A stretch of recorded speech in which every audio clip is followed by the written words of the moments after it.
विधानसभा सामान्य निवडणूक 2019 ह्या सामान्य निवडणुका असतात। या सामान्य निवडणुकांबरोबर या सर्वसाधारण निवडणुकांप्रमाणेच मग पंचायत राज व्यवस्था असेल, पंचायत राज व्यवस्था असेल, स्थानिक स्वराज्य संस्था असेल, त्या सगळ्यांची जी मतदार यादी असते ती एक समान असते, सामायिक मतदार यादी असते। त्याच्यामध्ये सहजासहजी बदल केला जात नसतो। दरवर्षी निवडणूक आयोग काय करतो, या मतदार यादीमध्ये नाव कोणाचे समाविष्ट करायचे, कुणाचे कमी करायचे याच्यासाठी कार्यक्रम आखत असतो। आणि हा कार्यक्रम नोव्हेंबर, डिसेंबर आणि जास्तीत जास्त 10 जानेवारीपर्यंत चालतो। आणि 25 जानेवारीला निवडणूक आयोग मतदार दिन साजरा करतात आणि त्या दिवसापासून मतदार याद्या अपडेट होत असतात। म्हणजे निवडणूक आयोग ज्या मतदार याद्या असतात त्या मतदार याद्या दरवर्षी अद्ययावत करण्याचे काम करतात। आणि या सर्वसाधारण मतदार याद्यांवरच लोकसभेच्या, विधानसभेच्या, त्याच्यानंतर ग्रामपंचायत, पंचायत समिती, जिल्हा परिषद, ग्रामीण भागामध्ये शहरी भाग असेल तर महानगरपालिका, नगरपंचायत ज्या काही असतील त्या निवडणुका होत असतात। पण याच्या व्यतिरिक्त ही झाली सर्वसाधारण मतदार यादी आणि त्यानुसार मतदार। पण आपल्या देशामध्ये जे विधिमंडळ आहेत, कायदे मंडळ आहेत, हे कायदे मंडळ सारख्या स्वरूपाचे नाही। तुम्हाला सांगू, आता लोकसभेमध्ये मतदान करायचं असेल, लोकसभेचे प्रतिनिधी निवडून द्यायचे असतील तर त्याची सर्वसाधारण मतदार यादी जनतेची असते, बरोबर आहे? मुद्दा असा आहे, राज्यसभेचे सदस्य कुठून निवडले जातात? जनतेकडून निवडले जातात का? त्याच्यानंतर घटक राज्याची विधान परिषद, या विधान परिषदेचे सदस्य, सर्व सदस्य हे जनतेकडून निवडले जात नाही। विशेषतः विधान परिषदेच्या बाबतीमध्ये जी काही मतदारांची पात्रता आहे ती वेगवेगळ्या स्वरूपाची। आता ही पात्रता कशी ठरते? विधान परिषदेचे सदस्य कोणत्या मतदारसंघातून निवडले जाणार आहेत यावर तिथल्या मतदारांची पात्रता। एक उदाहरण देतो, आपल्या इकडं स्थानिक स्वराज्य संस्था या मतदारसंघातून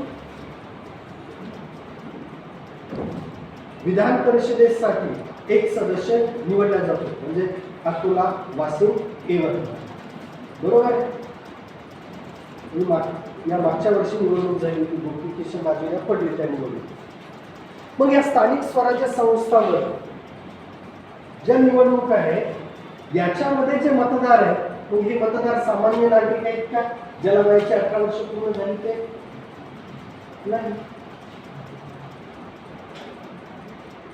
जे सदस्य स्थानिक स्वराज्य संस्थांचे तेच त्याचे मतदार झाले।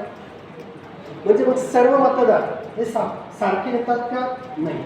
आणखी आपल्या इकडे विधान परिषदेसाठी पदवीधर मतदारसंघातून सदस्य निवडले जातात, शिक्षक मतदारसंघातून सदस्य निवडले जातात। मग शिक्षक मतदारसंघ, पदवीधर मतदारसंघ, स्थानिक स्वराज्य संस्थांचे मतदारसंघ हे वेगवेगळे मतदारसंघ झाले आणि त्या मतदारसंघातून जे सदस्य निवडले जातात त्यांच्या मतदाराची पात्रता ही वेगवेगळी असते। मग आपल्याला याच्यामध्ये काय शिकायचं आहे की याच्यामध्ये सर्वसामान्यपणे विधानसभा, लोकसभा यांच्यामध्ये जे मतदार असतात त्या मतदारांची पात्रता काय आणि विधान परिषदेसाठी जे काही सदस्य निवडले जातात त्याला जे मतदान करतात त्या विधान परिषदेमध्ये जे मतदार असतात त्या मतदारांची पात्रता काय, हा भाग या पहिल्या युनिटमधल्या तिसऱ्या भागामध्ये शिकायचा। बरं, हा झाला तुमचा पहिल्या युनिटमधला भाग, याच्यामध्ये काय काय सिलेबस आहे। आता युनिट क्रमांक दुसरं, याच्यामध्ये स्टेट एक्झिक्युटिव्ह। आता तुम्हाला एक तर सरळ माहीत झालेलं आहे की आपल्या देशामध्ये जे काही शासन व्यवस्था आहे, या शासन व्यवस्थेचे 3 अंग आहेत: कायदेमंडळ, कार्यकारी मंडळ आणि न्यायमंडळ. ते दुसऱ्या युनिटमध्ये आपल्याला राज्याचं, स्टेट गव्हर्नमेंटचं कार्यकारी मंडळ पाहायचं.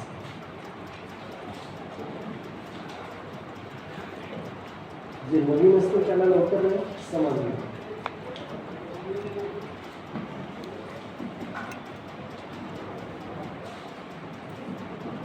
कुठलंही राज्य, शासन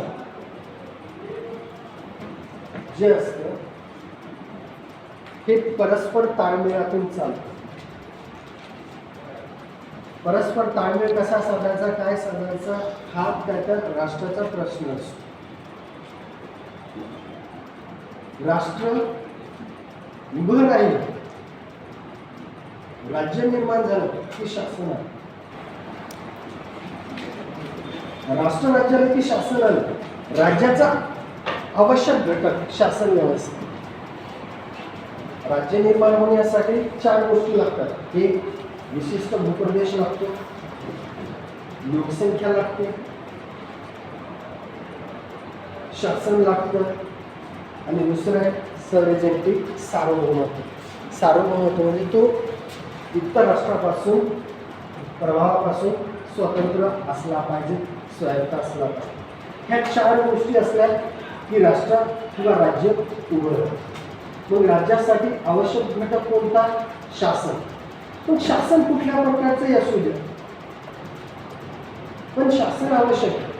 मग ते हुकुमशाही स्वरूपाचं असू द्या, लष्करशाही स्वरूपाचं असू द्या, लोकशाही स्वरूपाचं असू द्या, शासन आवश्यक आहे. शासनाशिवाय राज्य नाही. पण शासन जर लोकतंत्रात्मक असेल, लोकशाही स्वरूपाचं असेल, तर अशा शासन व्यवस्थेमध्ये शासनाचे जे अंग असतात, घटक असतात, ते 3 असतात. शासन म्हणजे फक्त मंत्रिमंडळ असं नसतं. शासन म्हणजे केवळ मंत्रिमंडळ हा भाग नाही. शासनामध्ये कायदे करणारं कायदेमंडळ, कायद्याची अंमलबजावणी करणारं आणि धोरण ठरवणारं कार्यकारी मंडळ एक्झिक्युटिव्ह, आणि देशामध्ये नागरिकाच्या हक्काचं संरक्षण करणं आणि कायद्याचा अर्थ लावणं याच्यासाठी न्यायमंडळ. हे शासन व्यवस्थेचे 3 अंग असतात. आणि आपल्या देशामध्ये जी शासन व्यवस्था आहे ही शासन व्यवस्था संघात्मक. आता संघराज्य कसं असतं? संघात्मक शासन व्यवस्थेमध्ये शासनाचे 2 स्तर असतात. एक केंद्र सरकार असतं आणि दुसरं राज्य सरकार असतं. आपण केंद्र स्तरावरचं जे शासन आहे याचा अभ्यास फर्स्ट टर्ममध्ये केला. आता आपल्याला पाहायचं राज्य सरकार. तो केंद्राप्रमाणेच घटक राज्यामध्ये शासनाची व्यवस्था आहे, राज्य सरकार. मग राज्य सरकारमध्ये कोणकोणते पहा? आपल्या इकडं एक कायदेमंडळ. मग घटक राज्याचं जे कायदेमंडळ असतं हे कायदेमंडळ एक किंवा असल्यास 2 सभागृह मिळून बनलेले असतात. एक सभागृहात असतं विधानसभा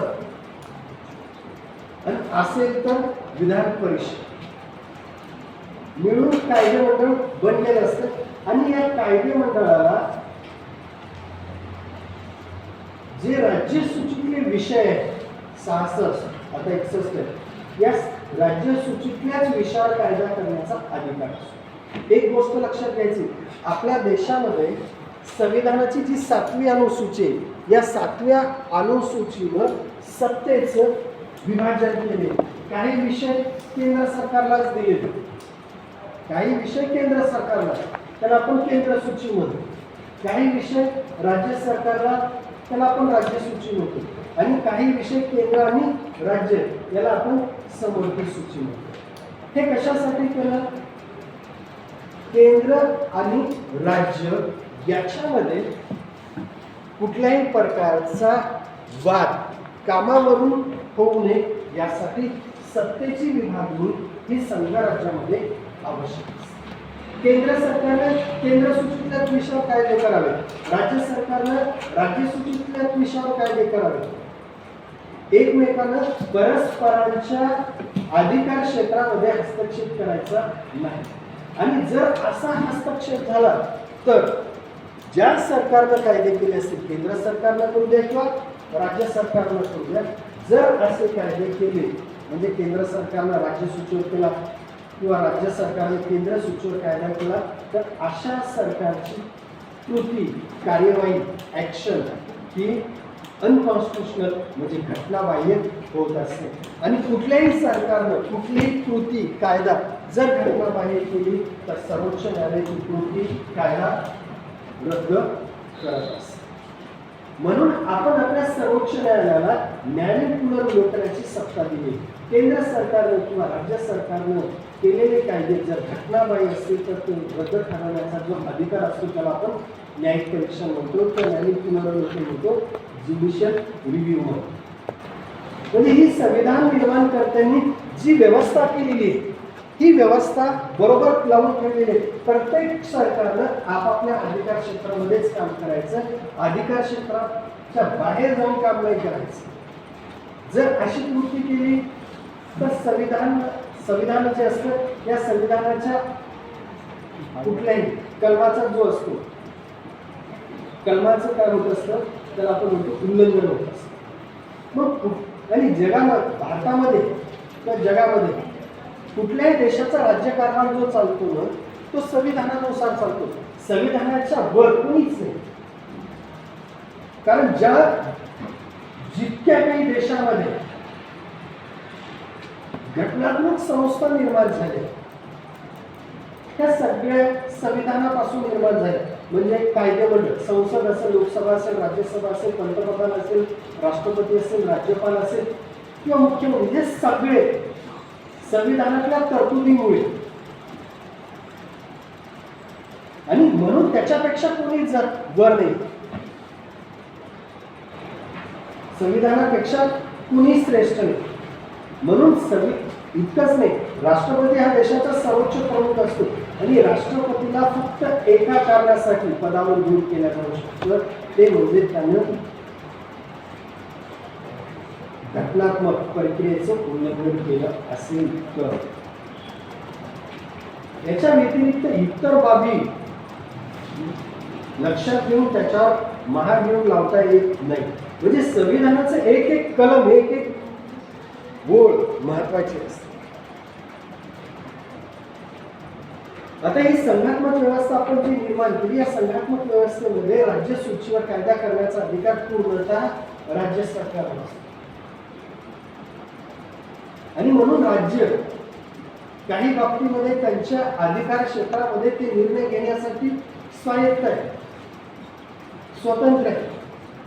मग राज्य सरकारचं जे कायदेमंडळ असतं हे कायदेमंडळ म्हणजे विधानसभा, विधान परिषद, ते या राज्य सूचीवर कायदे करतात. मग या राज्य विधिमंडळाने जे काही कायदे केलेले असतील ते कायदे अंमलबजावणी करण्याचं काम राज्याचं कार्यकारी मंडळ करतं. मग राज्याच्या कार्यकारी मंडळामध्ये कोण कोण येतात? राज्यपाल, मुख्यमंत्री तसंच मंत्री.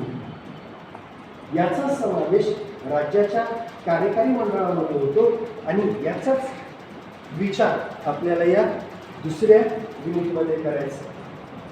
पहा, युनिट क्रमांक 2, स्टेट एक्झिक्युटिव्ह, राज्याचं कार्यकारी मंडळ. पहिला मुद्दा आहे त्याच्यातला गव्हर्नर, राज्यपाल. दुसऱ्या युनिट मधला पहिला मुद्दा आहे राज्यपाल. त्याच्यामध्ये राज्यपालाची नेमणूक, अधिकार आणि भूमिका. आता याच्यावर तुम्हाला प्रश्न आला 16 मार्काचा, तर कसा येतो? राज्यपालाच्या अधिकार कार्याचे वर्णन करून त्याचं स्थान सांगा किंवा भूमिका सांगा. 16 मार्कासाठी प्रश्न आला तर अशा प्रकारचा प्रश्न येईल. आणि मग 4-4 मार्काचे प्रश्न कसे येतील? राज्यपालाची नेमणूक कशी होते, राज्यपालाचे स्वविवेकाधीन अधिकार सांगा, राज्यपालाचे कायदेविषयक अधिकार सांगा, राज्यपालाचे शासनविषयक अधिकार सांगा, राज्यपालाचे निवडणुकीविषयीचे अधिकार सांगा, राज्यपालाची भूमिका स्पष्ट करा, राज्यपालाचं स्थान सांगा. हे 4-4 मार्कासाठीचे प्रश्न अशा प्रकारचे प्रश्न लक्षात ठेवायची परीक्षेसाठी.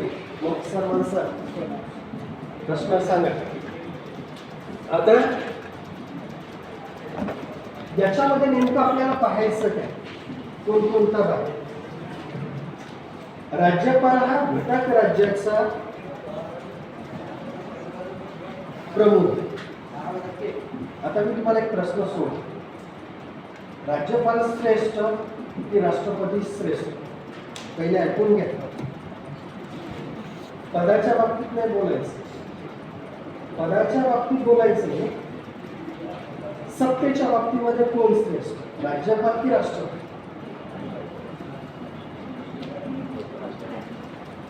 राष्ट्रपती हे राष्ट्रपती राज्यपाल. राज्यपाल कधीच काय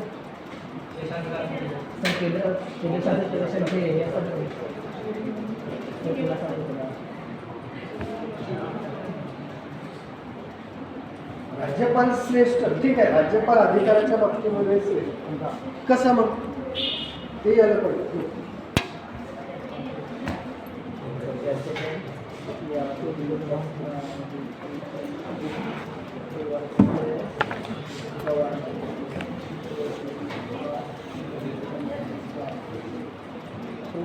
त्याच्यासाठी 2 क्रमाचा विचार करायचा. संविधानाचं आर्टिकल 75(3) राष्ट्रपतीला नामधारी बनवतो. काय तरतूद काय? राष्ट्रपतीला त्याच्या कार्यात मदत करण्यासाठी पंतप्रधानाच्या नेतृत्वाखाली मंत्रिमंडळ असेल आणि त्याच्या सल्ल्यानुसार राष्ट्रपती राज्यकारभार करते. या एका कलमामध्ये किती अर्थ तुम्हाला परीक्षेत घ्या, परत एकदाच सांगतो. राष्ट्रपतीला त्याच्या कार्यात मदत करण्यासाठी पंतप्रधानाच्या नेतृत्वाखाली मंत्रिमंडळ असेल आणि त्याच्या सल्ल्यानुसार राष्ट्रपती राज्यकारभार करतो. राष्ट्रपतींनी स्वतःच्या मर्जीने राज्यकारभार करायचा का? कोणाच्या सल्ल्यानुसार राज्यकारभार करायचा? पंतप्रधानांनी मंत्रिमंडळ. इथंच काय आहे, इथंच पंतप्रधान आणि मंत्रिमंडळाचा सल्ला राष्ट्रपतीवर बंधनकारक. स्वतःच्या मर्जीनुसार तो काही करू शकत नाही, म्हणून तो नामधारी आहे. दुसऱ्या याच्यामध्ये आणखी तुम्हाला सांगतो, पंतप्रधानाच्या नेतृत्वाखाली मंत्रिमंडळ असेल. त्याच कलमामध्ये आहे ना, पंतप्रधानाच्या नेतृत्वाखाली मंत्रिमंडळ असेल.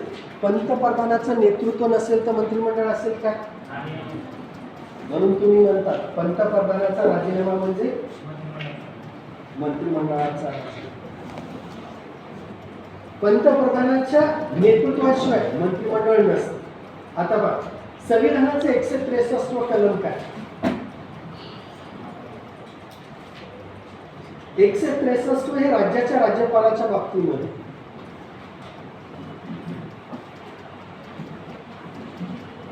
घटक राज्याच्या राज्यकारभारासाठी स्वविवेकीन सत्ता वगळता, स्वविवेकाधिकार जे असतात राज्यपालाला, ती सत्ता वगळता राज्यपालाची स्वविवेकी सत्ता वगळता इतर कार्यात मदत करण्यासाठी मुख्यमंत्र्याच्या नेतृत्वाखाली मंत्रिमंडळ असेल आणि त्याच्या सल्ल्यानुसार राज्याचा राज्यकारभार राज्यपालांनी करा. बरोबर? म्हणजे इथं काय केलेलं आहे? 163 कलमात राज्यपालांना स्वविवेकाची सत्ता दिलेली. राज्यपालाची स्वविवेकी सत्ता वगळता इतर इतर जे काम असतात त्या कामामध्ये मदत करण्यासाठी काय असेल, मुख्यमंत्री आणि मंत्रिमंडळ असेल. म्हणजे राज्यपालाला स्वविवेकी सत्ता वापरण्याची काय परवानगी आहे. आणि ती परवानगी कोणाला दिलेली आहे, संविधानाने दिलेली आहे. मग सत्ता वापरण्याची अधिक सत्ता अधिकार हा राज्यपालाला की राष्ट्रपतीला आहे. पद मोठं राष्ट्रपतीच आहे, पण सत्ता वापरण्याची अधिक शक्ती ही राज्यपालाला. आता असे काही असतात नाही, हे लक्ष ठेवायचं. आता स्पर्धा परीक्षेला आता राज्यपाल जो असतो याच्यामध्ये आपल्याला राज्यपालाची नेमणूक जी ही नेमणूक पाहायची. पहिला भाग पाहायचा, राज्यपालाची नेमणूक राष्ट्रपतीकडून होते. बरोबर आहे. प्रश्न असा आहे की संविधान निर्माण करताना राज्यपालाचं पद निर्माण का केलं. एक तर निर्माण केलं तर ठीक आहे, करू दे. आता राज्यामध्ये एक नामदार प्रमुख लागतोच, पण त्यांनी नेमणुकीचीच पद्धत का स्वीकारली, निर्वाचनाची का नाही स्वीकारली. राज्यपाल हा घटक राज्याचा प्रमुख आहे ना. घटक राज्याचा प्रमुख असला तर घटक राज्याचा प्रमुख मग काय केंद्र सरकारकडून नियुक्त करायचा का. तो घटक राज्याचा प्रमुख आहे, तो घटक राज्याच्या राज्य विधिमंडळाकडून निवडा, राज्याच्या जनतेकडून निवडा. अमेरिकेमध्ये राज्याचे जे काही स्टेट आहे तिथले गव्हर्नर हे राज्याच्या जनतेकडून निवडले जातात किंवा राज्याच्या विधिमंडळाकडून निवडले जातात.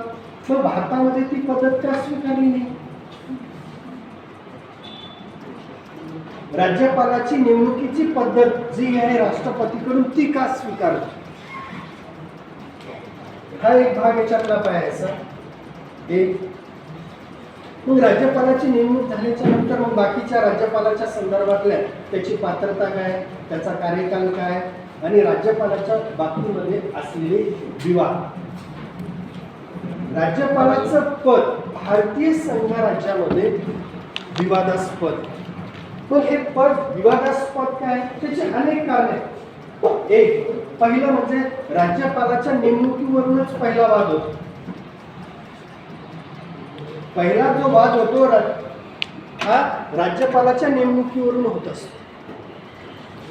अनेकदा काय होत असतं, केंद्र सरकार घटक राज्यामध्ये जे राज्यपाल पाठवत असतं हे राज्यपाल केंद्र सरकार आपल्या मर्जीतले आपल्या राजकीय पक्षाचे जे काही ज्येष्ठ अनुभवी राजकारणातले नेते असतात त्यांना पाठवत असतात. आणि घटक राज्यामध्ये मग वेगळ्या पक्षाचं सरकार असतं.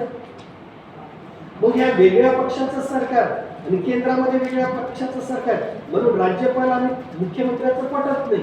तुम्हाला माहिती आहे महाराष्ट्रामध्येच राज्यपाल आणि मंत्रिमंडळ याचा वाद आहे. मग हे वाद असतात. आणखी दुसरं राज्यपाल जे असतं या राज्यपालाचं पद हे केवळ नामधारी प्रमुखाचं नाही, त्याच्यापेक्षा अधिक. राज्यपालाला अनेक अशा सत्ता आहेत. ह्या सत्ता या पदाच्या बाबतीमध्ये वाद निर्माण करतात. फक्त मी दोन गोष्टी सांगतो. एक म्हणजे राज्यपालाला घटक राज्याची विधेयक राखून ठेवण्याचा अधिकार. आपल्या देशामध्ये जी सिस्टम आहे ना त्या सिस्टममध्ये काही बाबी आहेत. तुम्हाला एक गोष्ट सांगतो की आपल्या इकडे जमीन अधिग्रहण करण्याचा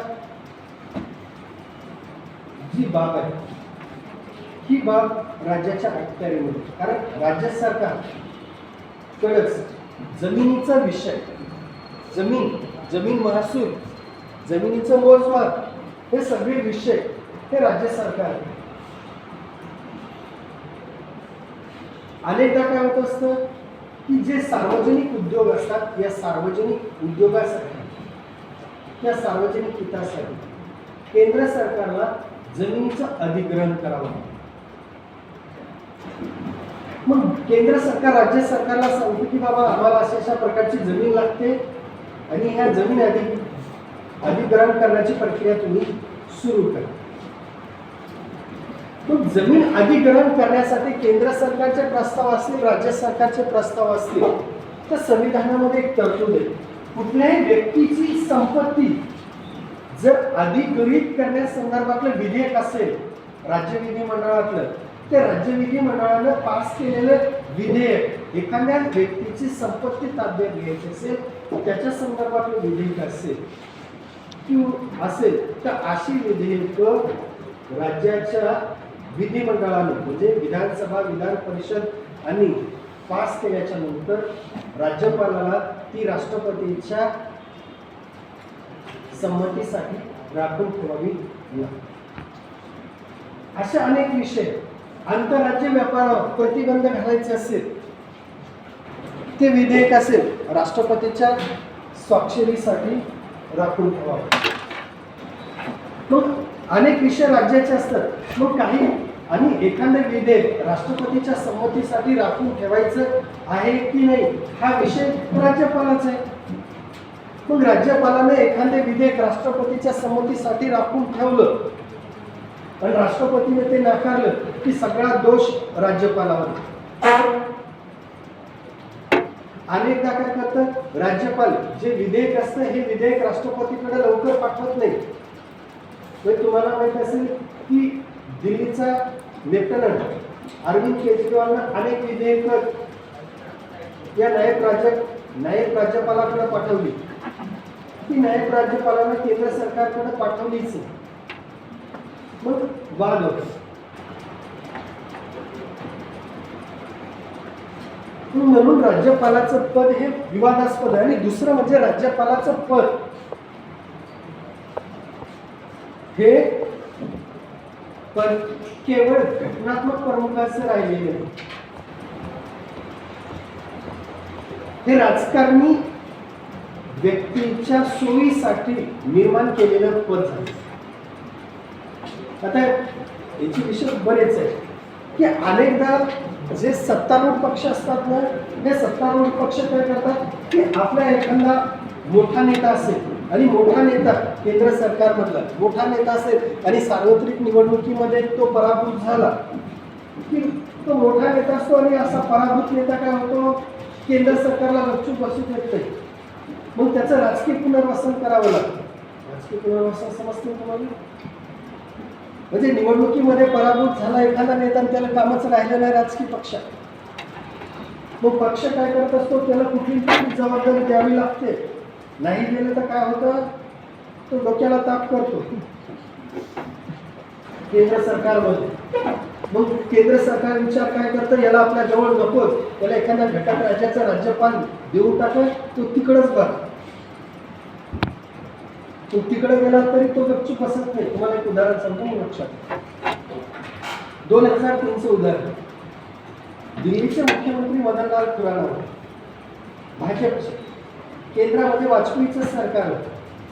2003 मध्ये दिल्लीमध्ये निवडणुका झाल्या, शीला दीक्षित पदावर आल्या, भाजप पराभूत. मग मदनलाल खुराना पराभूत का झाले याच्यावर बरेच वादविवाद झाले. केंद्रामध्ये मंत्री घेतलं त्या माणसाने आणि मंत्रिपद घेतलं, त्याच्यानंतर वाद झाला, परत त्यांच्याकडून मंत्रिपद काढून घेतलं. हा माणूस एक पद कुठलंच राहिलं नाही, गपचूप बसच ना. धरलं वाजपेयीनं राजस्थानमध्ये पाठवून दिलं राज्यपाल म्हणून पाठवून दिल्याच्या नंतर तिथे सरकार कोणाचं, वसुंधरा राजे, भाजपचं सरकार. आता हा मुळातच केंद्रामध्ये मंत्री राहिलेला व्यक्ती, वास्तविक पद, त्याच्यानंतर मुख्यमंत्री राहिलेला व्यक्ती आणि नामधारी राज्यपालाचं पद दिलं, तो तिथं गपचूप कसा बसा. आपल्याच वसुंधरा राजेच्या तक्रारी केंद्र सरकारकडे वाजपेयी, परत वाजपेयीनं त्याला परत.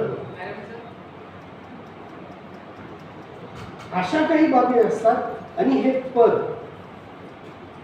राजकारणी व्यक्तीच्या हातामधलं झाल्यामुळं जी अपेक्षा संविधान निर्माण करताना होती या पदाकडून, ती अपेक्षा पूर्ण झालेली नाही.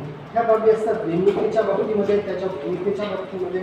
या सगळ्या गोष्टीचा अभ्यास आपल्याला याच्यामध्ये करायचा आहे. त्याची नेमणूक काय, त्याचे अधिकार काय, सगळ्यात त्याचं महत्त्वाचं काय असेल तर त्याचे स्वविवेकाधीन अधिकारी स्वतःच्या मर्जीनुसार त्याला सत्ता वापरण्याची परवानगी संविधानाचं कलम देते.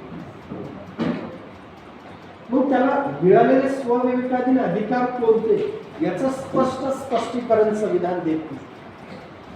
फक्त काही मोजकेच विषय,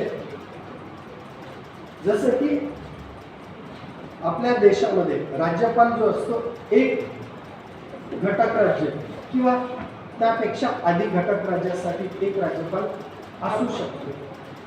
पण काय होतं, कधी कधी समजा महाराष्ट्राचा राज्यपाल आहे आणि महाराष्ट्राच्या शेजारी दादरा नगर हवेली केंद्रशासित प्रदेश. पण या दादरा नगर हवेली केंद्रशासित प्रदेशामध्ये केंद्र सरकारनं केंद्राचा प्रतिनिधी जो काय असेल राज्यपाल तो नियुक्त केला नसेल किंवा तो पदावरून त्याचा कार्यकाळ संपला असेल तर केंद्र सरकार काय करतं, अशा राज्यपालाकडं म्हणजे जे जवळचं घटक राज्य आहे त्या घटक राज्याचा राज्यपाल असेल त्याच्याकडे कार्यभार सोपवतो. गोवा असेल, दीव दमण असेल, दादरा नगर हवेली असेल, इथं जेव्हा जेव्हा राज्यपालाची पदं काही कारणामुळं रिकामी होतात तर त्या पदाचा कार्यभार महाराष्ट्राच्या राज्यपालाकडे सोपवला जातो. मग या केंद्रशासित प्रदेशाचा राज्यकारभार जर राज्यपालाकडे सोपवला असेल तर मग त्या केंद्रशासित प्रदेशाचा कारभार कोणाच्या सल्ल्यानुसार बाहेरचा राज्यपालाने अशा वेळेस फक्त आणि फक्त राज्यपालाला स्वविवेकाधीन सत्ता वापरता येते असं संविधान. दुसरं, आपल्या देशामध्ये तुम्हाला 370 कलम माहिती आहे, बरोबर आहे. 370 कलम कशाच्या संदर्भात आहे, काश्मीरच्या संदर्भामध्ये. तसंच 371 कलम आहे. 371 कलम हे अनेक घटक राज्याच्या राज्यपालांना स्वविवेकाधीन सत्ता.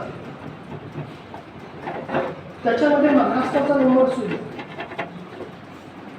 महाराष्ट्राच्या राज्यपालाला विदर्भ, मराठवाडा याच्या संदर्भामध्ये जे काही प्रदेश मागास आहे या मागास प्रदेशासाठी वैधानिक विकास महामंडळ स्थापन करण्याचा अधिकार. मग देशामध्ये जे काही राज्यपाल असतात त्यांना अशा प्रकारची वेगवेगळ्या कलमानुसार अधिसत्ता दिली.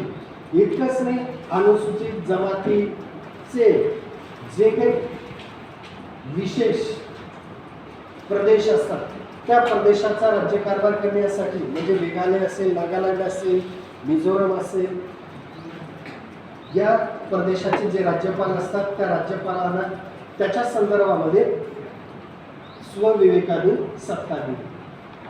ते संविधानामध्ये आहे. याच्या व्यतिरिक्त सुद्धा अनेक सत्ता आहेत. तर मग कोणकोणत्या सत्ता आहेत? राज्यपाल मग अनेकदा स्वतःच्या विवेकानुसार सत्ता वापरत असतात, तो भाग पाहायचा. त्याच्यानंतर याच्यातला दुसरा मुद्दा आहे तो म्हणजे चीफ मिनिस्टर, मुख्यमंत्री. राज्यपालानंतर घटक राज्याचा वास्तविक शासन प्रमुख मुख्यमंत्री. या मुख्यमंत्र्याच्या बाबतीमध्ये सरळ 20 मार्कासाठी प्रश्न येतो. मुख्यमंत्र्याचे अधिकार व कार्य सांग. ठीक आहे. मग 5 मार्कासाठी काही येऊ शकतं. 4 मार्कासाठी काही येऊ शकतं. 4 मार्कासाठी काय, मुख्यमंत्र्याचं स्थान येऊ शकतं, मुख्यमंत्र्याचे कायदेविषयक अधिकार, मुख्यमंत्र्याचं मंत्रिमंडळातलं स्थान, मुख्यमंत्री हा सामान्य जनतेचा प्रतिनिधी असतो, मुख्यमंत्री जे असतो या मुख्यमंत्र्याचं विधिमंडळामध्ये काय स्थान आहे तो भाग येतो. मुख्यमंत्री हा घटक राज्याचा जो जनतेचा नेता असतो, जनतेचा नेता म्हणून 4 मार्कासाठी प्रश्न येतो. ते मग वेगवेगळे त्याच्या एका अधिकारानुसार प्रश्न येतो. ते शिकवताना तुमच्या लक्षात येतं. तर याच्यामध्ये काय पाहायचं की मुख्यमंत्र्याची नेमणूक कशी, त्याची भूमिका आणि काय. मुख्यमंत्र्याची नेमणूक हा राज्यपाल करत असतो, पण मुख्यमंत्र्याची नेमणूक करणं हा काही सोपा आणि सहज विषय नाही. जर एखाद्या वेळेस घटक राज्याच्या राज्य विधानसभेच्या निवडणुका झाल्या आणि एखाद्या पक्षाला विधानसभेमध्ये स्पष्ट बहुमत मिळालं तर मुख्यमंत्र्याची नेमणूक करणं राज्यपालासाठीचा विषय सोपा आहे. पण आता काय झालेले की कुठल्याही पक्षाला देशामध्ये जर एखाद्या घटक राज्याच्या विधानसभेमध्ये स्पष्ट बहुमत मिळालं नाही तर मुख्यमंत्र्याची नेमणूक करणं हा राज्यपालापुढचा सर्वात कठीण प्रसंग असतो. कारण मुख्यमंत्री पदासाठी दावेदार अनेक असतात. मग कोणाचा शपथविधी सकाळी 7 किंवा 8 वाजता होईल ते सांगता येईल.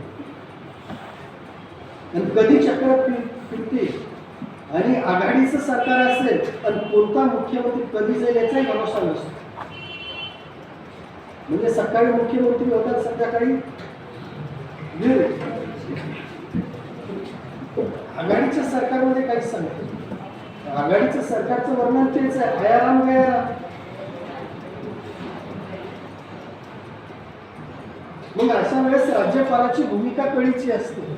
आणि देशामध्ये अनेक प्रसंग आहेत असे की अनेक वेळा आमदाराची परेड ही राज्यपाला समोर करावी लागली राजकीय पक्षांना की आमच्याकडे पहा बहुमत आहे आणि हे खासदार तुमच्या पुढे उभे केले, सॉरी आमदार तुमच्या पुढे उभे केले, आता तरी आम्हाला शपथ विधीसाठी बोलवा. तरी का राज्यपाल बोलवत नाही. असे प्रसंग. आणि अनेकदा राज्यपालाने अल्पमतात एखादं सरकार असेल तर त्याच्या पाठीमागे राहण्याचे प्रकार केले. म्हणजे विधानसभेमध्ये बहुमत, समजा आघाडीचा सरकार असेल, एका पक्षाने पाठिंबा काढून घेतला असेल तर बहुमत सिद्ध करायला सांगणं राज्यपालाचं कर्तव्य आहे. राज्यपाल त्याला बहुमत सिद्ध करायला सांगत नाही, सरकार तारून जाते. हेही प्रसंग आहे. आणि म्हणून राज्यपालाच्या या भूमिकेच्या बाबतीमध्ये वाद आहे. आणि म्हणून मुख्यमंत्र्याच्या संदर्भामध्ये जे काही निवडणुकीच्या बाबतीमध्ये वाद असतील ते वाद त्याच्यामध्ये पाहायचे. दुसरं की या मुख्यमंत्र्याचे अधिकार पाहायचे. सगळ्यात महत्वाचा मुख्यमंत्र्याचा जो अधिकार असतो तो म्हणजे मंत्रिमंडळाच्या निर्मितीचा अधिकार असतो. मंत्रिमंडळाची निर्मिती करणं पंतप्रधानांना असू दे किंवा घटक राज्यांना ते मुख्यमंत्र्यांना असू दे सोपं काम नाही. मंत्रिमंडळाची निर्मिती करत असताना अनेक गोष्टी लक्षात ठेवाव्या लागतात. त्याच्यामध्ये जातीय समीकरण असतं, प्रादेशिक संतुलन असतं, ह्या गोष्टी लक्षात ठेवायच्या असतात. आघाडी सरकार असेल तर आघाडी सरकार असत असताना आघाडीतील जे काही घटक पक्ष असतात त्या घटक पक्षातल्या सगळ्यांना खुश करावं लागतं. नाही तर एखादा रागवून बसला की बाहेर पडतो. राजू शेट्टी सरकार बाहेर गेला की मग 1-2 आमदार कमी होतात. मग एखादा 2 आमदार कमी झाला की काही सांगता येत नाही. याचे अनेक आहेत. तुम्हाला माहित नसेल की गोव्यामध्ये मागच्या 5 वर्षात म्हणजे 5 वर्षाच्या अगोदर म्हणजे 14 ते 19 या 5 वर्षाच्या कालखंडामध्ये 3दा मुख्यमंत्री बदलले. कसे बदलले? त्याचं कारण काय होतं? भाजप काँग्रेस दोघांनाही सीटा चांगल्या होत्या पण बहुमत कोणालाच नव्हतं. सगळा खेळ अपक्षावर होता. त्या अपक्ष काय करायचं? इकडं काही भेटलं की इकडं चाल, तिकडं भेटलं की तिकडं चाल. मुख्यमंत्री मग असाच डोळ्याला होता. कधी 6 महिने यायचं, कधी 6 महिने त्याच. म्हणून मंत्रिमंडळाची निर्मिती करणं सुद्धा हे कठीण काम. ह्या गोष्टी पाहाव्या लागतात. मुख्यमंत्र्याला मंत्रिमंडळाची निर्मिती करणे, कायदा निर्मितीच्या बाबतीत विधिमंडळामध्ये सहभाग घेणे, नेमणुका करणं, घटक राज्यातल्या वेगवेगळ्या प्रकारच्या जनतेचा नेता म्हणून काम करणं, हे मुख्यमंत्र्यांची कामं आहेत. ती कामं आपल्याला पाहायची, अधिकार आणि कार्य. याच्यातला सगळ्यात महत्त्वाचा शेवटचा मुद्दा आहे की तो म्हणजे या मुख्यमंत्र्याचं पोझिशन काय, स्थान काय, भूमिका काय. आता कुठल्याही व्यक्तीचं स्थान, एक गोष्ट लक्षात घ्यायचं अथॉरिटीच्या बाबतीत, त्या पदावर येणारी व्यक्तीचं व्यक्तिमत्व कसं आहे त्याच्यावर त्या पदाचं स्थान आणि दर्जा अवलंबून असतो. तुम्हाला एक उदाहरण देतो. आपल्या इकडे जिल्हा असतो, जिल्ह्याचा प्रमुख जिल्हाधिकारी, बरोबर आहे, प्रशासनाचा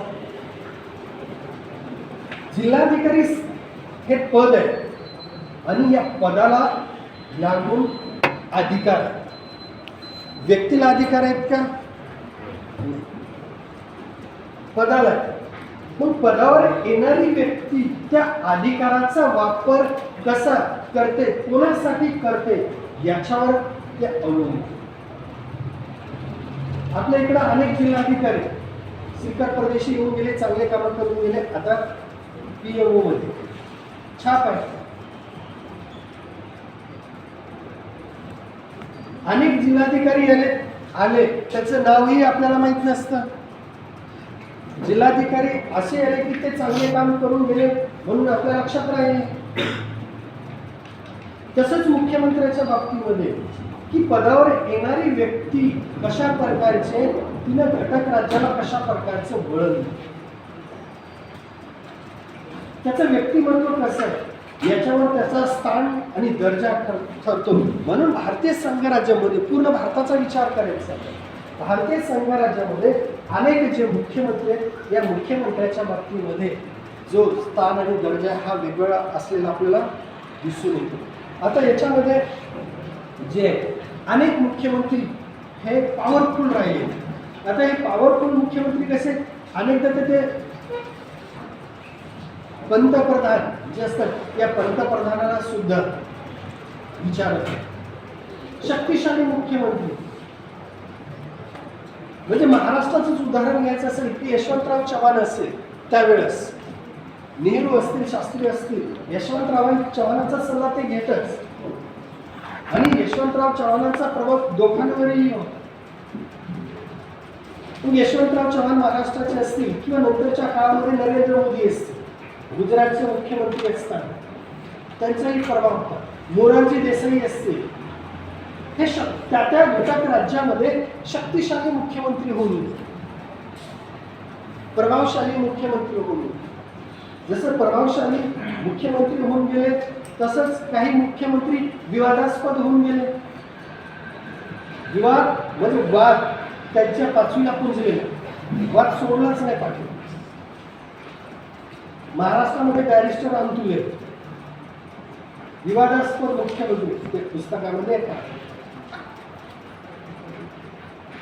त्याच्यानंतर काही मुख्यमंत्री केंद्राचा प्रतिनिधीच राहिलेले, केंद्र सरकार म्हणेल तसं राज्यकारभार करायचा घटक राज्यामध्ये. केंद्र सरकारनं म्हटलं असं करा तसं करा. म्हणजे महाराष्ट्रामध्ये पृथ्वीराज चव्हाण मुख्यमंत्री म्हणून आले, केंद्राचा प्रतिनिधी म्हणून आले. तिथून सोनिया गांधी, राहुल गांधी म्हणतील तसं त्यांनी केलं. तसंच त्याच्यानंतर देशामध्ये अजूनही काही मुख्यमंत्री हे दुर्बल मुख्यमंत्री, म्हणजे त्यांचं कोणीच ऐकत नाही. कसं तरी पक्षाने आपला एखादा व्यक्ती पदावर असावा म्हणून पक्षाचा दुर्बल, पक्षातील दुर्बल व्यक्ती पदावर बसवलेला असतो. उदाहरण द्यायचं असेल तुम्हाला माहित असेल, राबडी देवी बिहारच्या मुख्यमंत्री होते. आता राबडी देवी ह्या राष्ट्रीय जनता दलाचे जे लालू प्रसाद यादव यांच्या पत्नी, या बिचारीला काहीच माहित नाही, राजकारणाचा अजिबात गंध नाही. लोकांनी निवडून दिलं लालू प्रसाद यादव केंद्रामध्ये रेल्वे मंत्री, घटक राज्यातल्या जनतेने त्याच्याच पक्षाला निवडून दिलं. मग मुख्यमंत्री कोणाला करायचं? आपल्या पक्षातल्या दुसऱ्या लोकांना करावं तर तो ऐकणार नाही. मग आपली बायको का वाईट आहे का? केलं तिला. आता तिला काहीच येत नाही. असे जर घटक राज्याचे मुख्यमंत्री झाले तर ते का शक्तिशाली मुख्यमंत्री असतील का? दुर्बल मुख्यमंत्री. हे वेगवेगळ्या मुख्यमंत्री आहे. या मुख्यमंत्र्याचं स्थान वेगवेगळ्या प्रकारचं असतं. त्या पदावर येणारी व्यक्ती कोण आहे याच्यावर त्याचं स्थान ठरतं. तो भाग आपल्याला त्याच्यामध्ये पाहायचं आहे. ठीक आहे. याच्यातले दोन मुद्दे. पुढचं काय ते उद्याच्या ट्रेनला सांगतो.